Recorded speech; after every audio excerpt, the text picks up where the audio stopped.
Hi everyone, and welcome back to your second week of your semester here in spring 2021. This is This Week in Pre-Health, and I am your Pre-Health Pathways Advisor, Dr. Jonica Morrow, also known as Dr. J. A couple of reminders for you this week. Be sure to sign up for the mock MCAT if you are interested. We'll be hosting our first one for the semester on Saturday of this week, and the deadline for signing up is tomorrow at noon, so be sure to do that if you're interested in taking the first of our mock MCATs. We will hold a second mock MCAT on March 6th, and you're welcome to go ahead and sign up for that one if you're interested as well. Space is limited, especially due to needing to adhere to protocols for COVID-19. So if you are interested, you need to let me know right away, and if we have too many people, then we will open up an additional date for the mock MCAT. The cost for taking the mock MCAT is $25, and it will always be held on either a Saturday or a Sunday. So let me know if you're interested in that. Some other things coming up. You do have the career fair coming up in the first part of February, so there are lots of events going on campus right now to help you get ready for the career fair. So be sure to check those things out. There are several employers who are going to be on the virtual platform this semester that are related to healthcare, and you might be able to secure a job or internships through them. So I encourage you to prepare for and attend the career fair via handshake in the coming weeks. Another reminder, you've probably gotten a couple of emails about Study Dakota. For those of you who are needing volunteer hours, this is a great way for you to get those in a virtual space and give back to your community during a pandemic.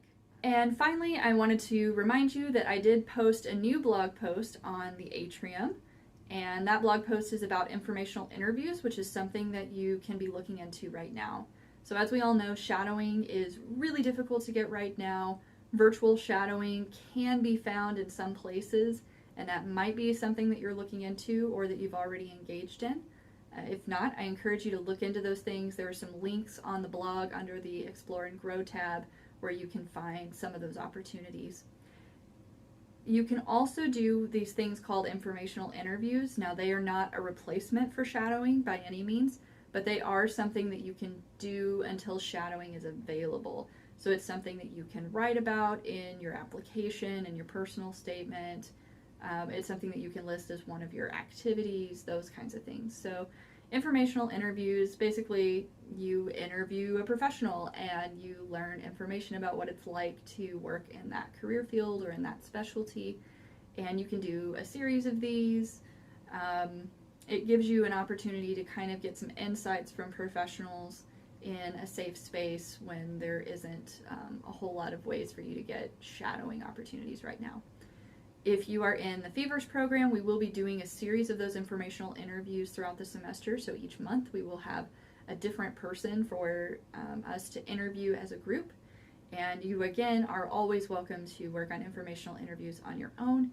And if you have any questions or if you are needing contacts to be able to reach out to do informational interviews, you can always email me or come by my office and chat with me.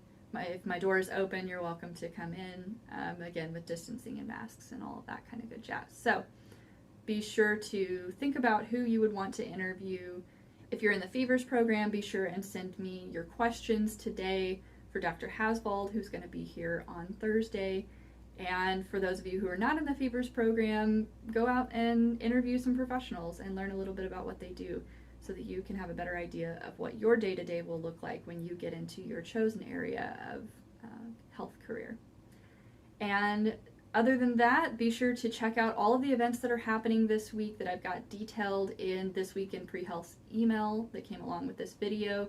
There are lots of informational sessions going on right now, lots of programs trying to tell you about their program. So take a look through those and see if there's anything that speaks to you or that would be helpful for you as a growing professional. There's also a lot of really neat professional development webinars that are coming up. Lots of schools are doing more and more of these kinds of things in virtual spaces because they can. So take advantage of those. Be sure to scroll through that list and check them out. And if you have any questions, again, always feel free to email me or come by my office. And with that, I hope you all have a wonderful week, and I will see you next week. Take care.